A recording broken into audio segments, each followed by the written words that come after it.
It's Friday. And that means it's 7:02 Unplugged. 7:02 Unplugged time. Yes, I do love my job, especially on a Friday. Those of you who know me know that I am beyond a music lover. But today is extra special because we get to explore the genre of music that I actually grew up with, which is classical. And I'm so excited that we've got the Mzansi National Philharmonic Orchestra that is joining us. And chatting to us, we have Miro Chakarian and Jonathan Meyer, who are both first and second violinists respectively. Miro, Jonathan, welcome to the show. Thank you so much for coming through. Thank you. Good to be here. Listen, we're not usually like this. We're usually like very, this is 7:02, we're here. So I'm so excited. When I think about my classical background, there is a certain discipline, even though I'm also a jazz lover, there's a certain discipline about classical music that I just absolutely respect. But I want to find out, Miro, from your side, the Mzansi National Philharmonic Orchestra, for those that have never heard of you guys, what do they need to know about you? It's a new project. Can you just come a bit closer to the mic? There we go. A new project of the Department of Arts and Culture. Yes. And they're describing it as a national theme. Yes. The country has teams. Yes. Like club teams, and there's the national team. Anyway, it's a project which started on the 15th of July with the inaugural concerts in Wits. Yes. And Jonathan can say more about this because he played there. I couldn't be there at that time, but he was there in the opening concert, and he can say more about that. Very Jonathan, exciting, I heard. Yes. Tell us, Jonathan. Yeah, it was an interesting concert. So we played Shostakovich's 10th Symphony, which is quite a big work. Needs a big orchestra, big string section. So there were a lot of obviously South Africans from around the country and South Africans from abroad that have been living, abroad for a long time. Very special concert. Yeah, I guess I don't know what much more to say on it. So how do you pick the works that you're going to tackle as the orchestra? Because there is a plethora of options that are available to one depending on what you feel like. That in no way is up to us. That's artistic and musical directors that decide that. So yeah, when it comes to repertoire, the orchestra, we kind of just get told what to play and when to play it. Yeah. And you show up and get your scores and you play. Yes. And practice beforehand. So for you personally, Jonathan, what has your violin journey been like? Is this an instrument you just picked up and loved, or it was the one that you were being forced to play and then realized, actually, I'm really good, let me keep doing this? I liked it. I liked being good at it. Yes. At a time, but definitely I was forced to play for a few years. That's I can't deny that. My mother was a bit of a slave driver. Please help me, because I think I'm gonna be that mom with my child. Yeah. Does it work out in the end? It works out for me. It doesn't work out for everybody. Yes. But yeah. Yes. It's not the worst way to go about it. Yes. And I think coming back to the whole thing of discipline, when you come together as an orchestra versus being a soloist. Miro, from your experience, do you prefer doing the teamwork thing where nobody can really tell if one person made a mistake who it is and you can blend into the crowd, or if you genuinely enjoy those solo moments where you and the pianist can sort of feel one's energy and decide, actually, this rest we're going to keep it a little bit longer, or this crescendo will be a little bit louder than the one we did a week ago? Oh, look, you are touching here a lifetime journey. Because, yes, of course, that's two completely different sides. In the orchestra, yes, you are a part of the team. But as you say, if somebody make a small mistake, can destroy the whole team. Yes. And I don't know, when you're alone, you said it very, very right, you're more free to do things, but then you're much more exposed, and you're in a light, and everybody watching you and can criticize you. But both sides, you need only one thing: love of what you're doing. because without the love what you're doing, nothing in that works. So that's the most important thing in music, because we, as a musician, we are only a messenger, as you mentioned. The composer writes, we read it, and we pass it to the audience.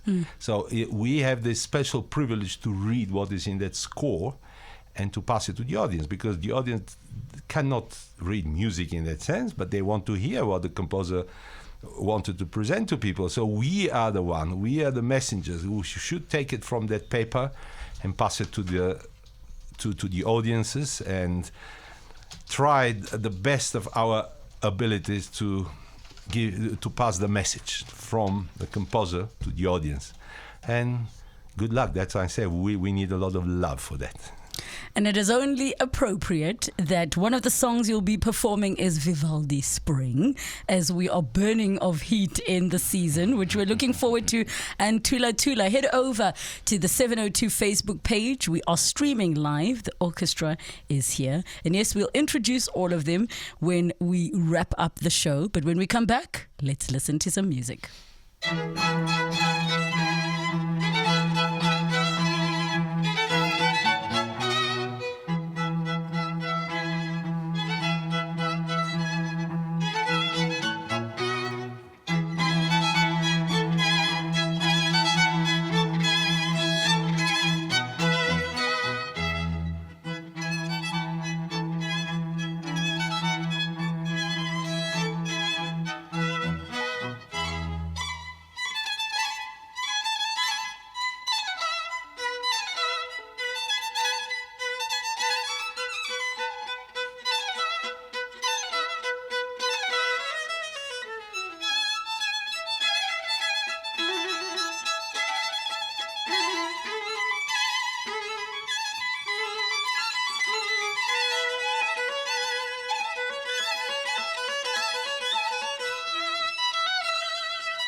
Absolutely beautiful. And no, there is no conductor because they are self-conducting.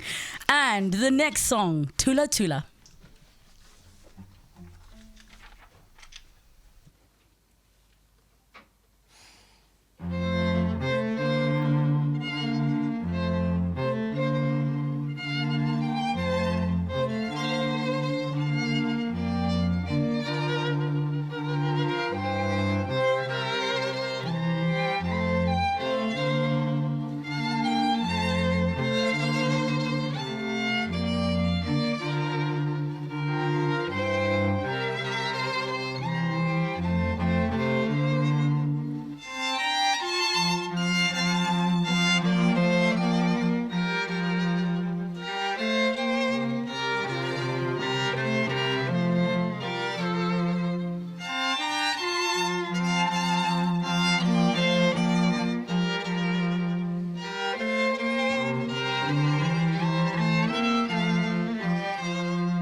Guys, please come live in my house and do this every night at 7 o'clock, which is my son's bedtime. That was absolutely beautiful. And now we move on to Kwela.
Fridays mean unplugged on 702. And for the final performance, and yes, that was Kwela. If it was giving you, when you close your eyes, zebra print jackets, yes, that was exactly what you're imagining. Soweto String Quartet. That's where we know that from. And I did say no one is conducting this group, but please know, Miro is the leader. Ne? When you hear that breath, that is the cue. Miro, are your strings okay? I know you just broke one now because Kwela does that, clearly. Haven't broken a string, broken a hair. It's a horse hair. It's a hair, yes. It's a horse hair. You see, my brain, she's not working. Okay, so the final song, The final Shoshan. song is another dance, but that is a Dvorak, Slavonic dance. So we move from Kwela to the Slavonic dance. So you can make the difference. And you can see the two complete European dance and African dance. Yes. Now you're going to hear the European Slavonic dance by Dvorak. Number 8, by the way, Slavonic dance. Here we go.